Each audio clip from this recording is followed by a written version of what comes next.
እንዴት አደራችሁ? እንደምናችሁ? ሄርሜላ ባልቻ ነኝ። ዛሬ ዲሰምበር 19 ነው። ለእኔ ዲሰምበር 19 ለየት ያለ ቀን ነው። የዛሬ አባቴ 6ኛ ሙት ዓመቱ ነው። ዲሰምበር 19 2019 ነው እሱን ያጣሁት። ዛሬ ለሱ ማስታወሻ ማድረግ ፈልጌ ለምን ከእናንተ ጋር አድርገው ብዬ ወሰንኩኝ እና ታደሰ ባልቻ ይባላል አባቴ።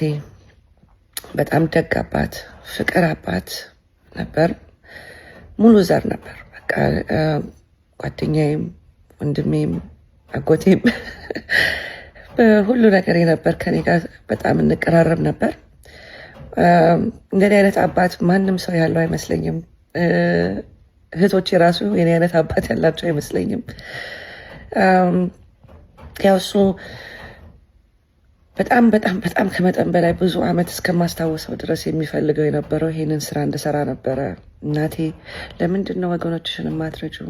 እናቴ ለምን ወገንሽን አታስተምሪም? ሁሌ እስከማስታወሰው ድረስ እና እኔና እሱ ብዙ ነገር አሳልፈናል። በጣም በጣም በጣም ብዙ ነገር አሳልፈናል። ዛሬ በጣም ከባድ ቀን ነው። ሀዘን አይደለም፣ ናፍቆት ነው። ግን ዛሬም ስነሳ በጣም ያስደስተኝ ነገር እና ያኮራኝም ነገር ባልቻ ግሩፕ 5 ዓመት ሆኖታል። በሱም ምክንያት ነው ወደዚህ ስራ የመጣሁትኝ። እሱ ካረፈ በኋላ ለምን የጠየቀኝን አላደረኩም በማለት ለማድረግ ወስኜ ነው የመጣሁት እና አሁን 5 ዓመቱን ወደኋላ ስመለከተው በጣም በጣም ያስደስተኛል። ብዙ ነገር ነው የሰራነው። ብዙ ሰው ረድተናል። ከብዙ ሰው ጋርም ተገናኝቻለሁ። ከጥሩ ሰዎች ጋርም ተገናኝቻለሁ እና ያስደሰትኩት ይመስለኛል፣ ያኮራሁትም ይመስለኛል። እና ዛሬ የምጠይቃችሁ ትንሽ ደቂቃ ካላችሁ ጸልዩለት፣ እኛም ጸልዩልን።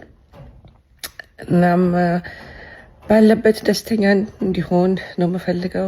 አሁን ያለበት የሚታየው ከሆነም ስራችንን የሚያየውና የሚያስደስተው ይመስለኛል። ኤኒዌይ ዛሬ ከእናንተ ጋር መጥቼ ይህን ልነግራችሁ ፈለግኩኝ። መልካም ቀን ይሆንላችሁ።